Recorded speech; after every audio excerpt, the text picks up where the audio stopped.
stadium, the ball doesn't carry as well because of the air currents here, but... No, Steve, I don't think you understand. The Air Force is a service. Well, the Union 76 station takes care of all the gas that, you know, when the people run out around Steve, the Dodge. What do you think of the Air Force now? Well, about the same as I did a few minutes ago. How's that? That's really fine, Steve. That's just great. What's this got to do with standards? Actually nothing, but let's get the title out of the way, then we'll get to standards.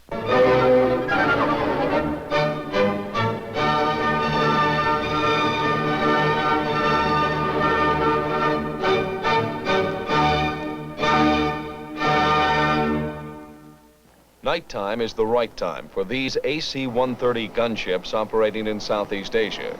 They're equipped with special night observation devices which allow the crewmen to literally see in the dark. They can locate and track enemy vehicles and concentrate their 20mm and 40mm cannon fire on such targets, even on the darkest nights. High standards in training pay off in job performance.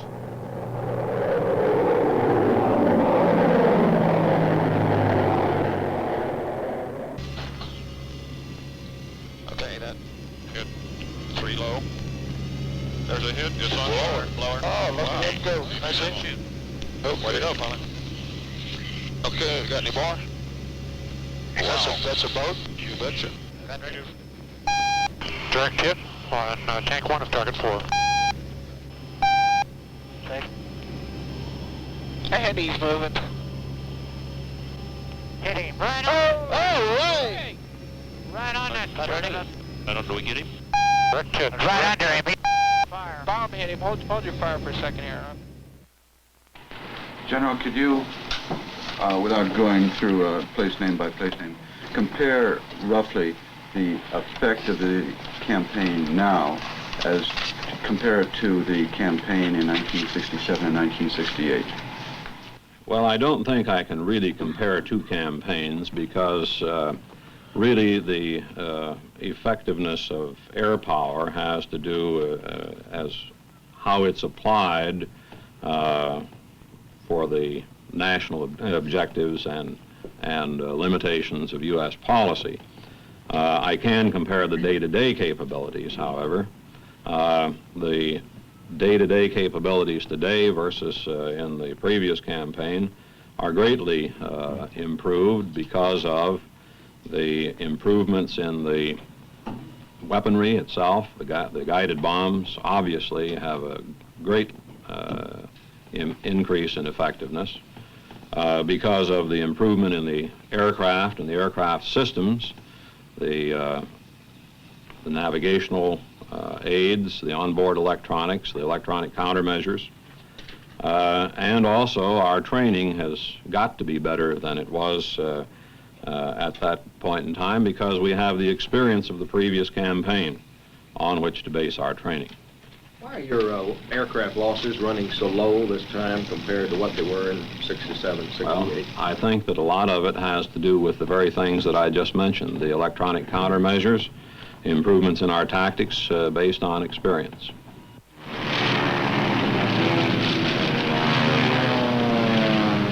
Fighter pilots, a group of men who require no explanation of the value of standards in the operational Air Force. A finite membership who offer as their motto to fly and to fight. And don't you forget it. What we did 25 years ago, Bill, is really means nothing to the youth of today, I suppose. We're old has-beens. But to you and me, it can never be repeated. Yeah. And I frankly don't ever want to go through it again. Do you? No, I had enough. The crew chief's value to the pilot is just unbelievable. I probably wouldn't be here if it weren't for Bill. Because he's the guy that worked on the airplane and the engine night after night after night, so I could take it out and, you know, be a big hero the next day. I'm Lieutenant Dick Morrow, an F-100 pilot with the Missouri Air National Guard. Today I have the honor of speaking with Colonel Eric Hartmann of Germany, the world's greatest fighter ace with 352 air victories. A married man with 5 kids are sitting in, you see only the airplane, and that's a sport, a sportly feeling. And we shouldn't say today, this or this type of aircraft is better than the other one. It depends what kind of pilot is sitting in. And say that the As far as the B-17 is concerned, he didn't have any problem. But the problem was B-29. Well, I don't know for sure. I saw the first jet at Magdeburg in '44. We chased him a lot, but we never could catch him.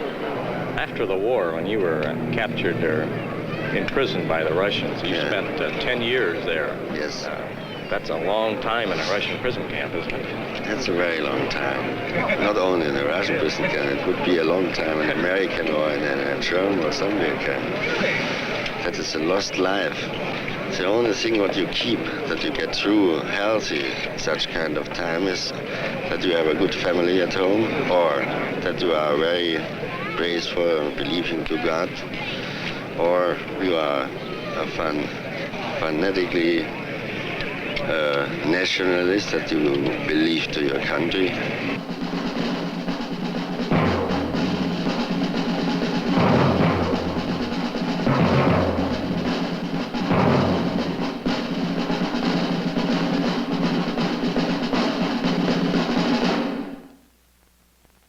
Fred Puga, they said, you just made yourself a real-life Union hero, you did.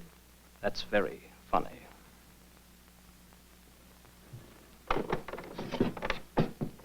Because when I saw Captain Cushing lying there like that, the only thing I was trying to make myself was alive. But yesterday, when I felt that hardtack working its way back up my throat, and I did what I'd done, and they tell me I done it because of my training and drilling and discipline, well, I'm grateful. No, I mean, I'm grateful. Well, let them talk about standards and duty and such, but, well, I'm just glad to be here. That's all.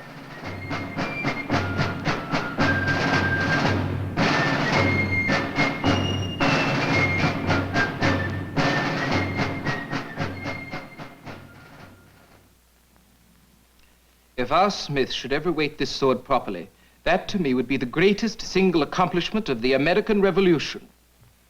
Your question is one of military standards, a question which weighs heavily upon the mind of every officer in the Revolutionary Army. Oftentimes I feel we have more than I do of precocity in even using the name of army. Our uniforms range from the buckskin to the butcher's frock.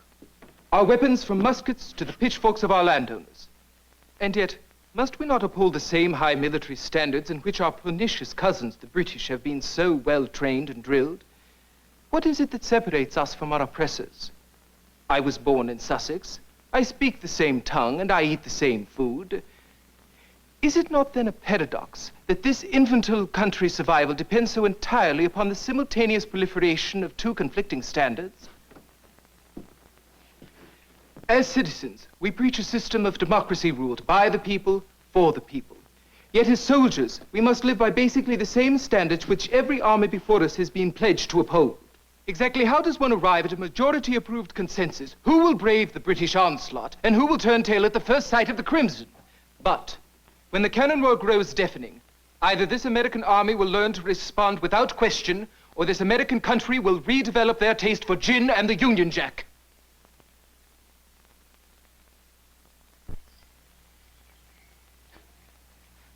.3510 and 30-1, a listing of Air Force standards. The contents of these books weren't written last week. They represent a 200-year evolution of the American military. Now, these aren't haircut books and they're not shoe-shine books. They are an attempt to express some of the standards and ideals by which we all live. The right of petition, physical conditioning, the accessibility of commanders to their men, equal opportunity, judicial equality. Now, these particular standards are military, but every day we're all affected by standards in every corner of our society. There's a lot to these, and it'd be worth your while to look into them. Incidentally, you're probably wearing a standard on your wrist right now.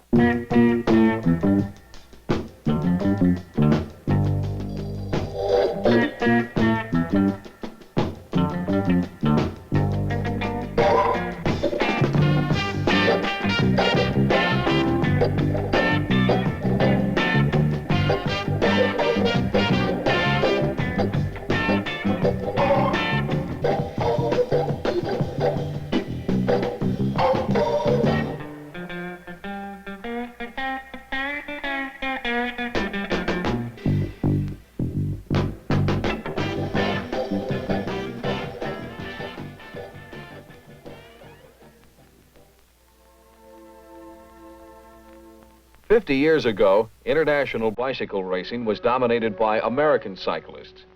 A trio of Air Force athletes is presently trying to reinstate this country as a leading contender, and at the same time are working towards nothing less than the '72 Olympics.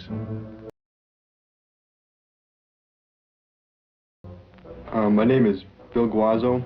I'm a sergeant from Westover Air Force Base in Massachusetts, and I'm an electronics warfare technician. I'm Lieutenant Larry Swanner. I'm a pilot at Mather Air Force Base flying T-29s. Lieutenant Doug Burnett, also fly T-29s, Mather Air Force Base. The chairman of the Olympic Committee was kind enough to write us letters of recommendation to our squadron commanders and to headquarters of the Air Force. In pilot training, we'd fly formations of 4, wingtip to wingtip at 600 miles an hour. And on a bicycle, we're elbow to elbow at anywhere to 60 miles an hour. I can get anywhere on just about any Air Force base faster riding my bicycle than people can in their cars. Of course, I run a few stop signs. It's quite easy to sit back and eat your strawberry shortcake and smoke your cigarettes and, what's your body doing to you? You can still go do things like that, but unless you get some exercise to burn some of that stuff off, it's just cutting time off your life. That's all there is to it. I don't really have to worry about things like aerobics, but if someone did something like just riding to work every day, they wouldn't have to worry about aerobics too much either. It's really an exciting, incredible thing. Not so much that you can maybe win a medal yourself, just to be there with all these other fantastic athletes.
In mid-March of 1972, a disaster struck the Piura River basin in Peru that will never be forgotten by the local inhabitants.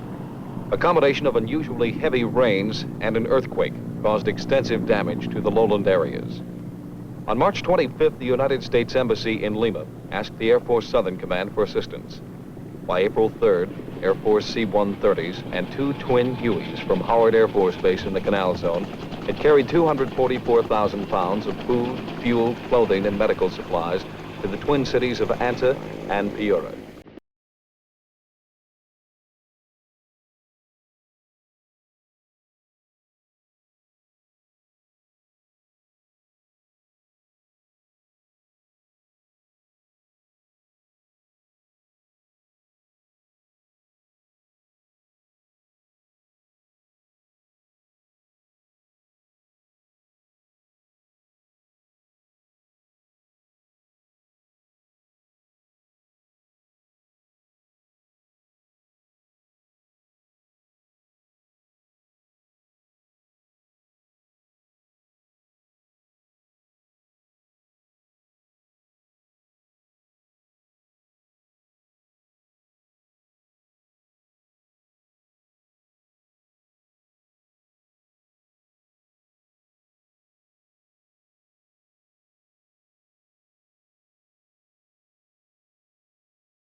goes up must come down. Hi, my name is Sammy Davis Jr.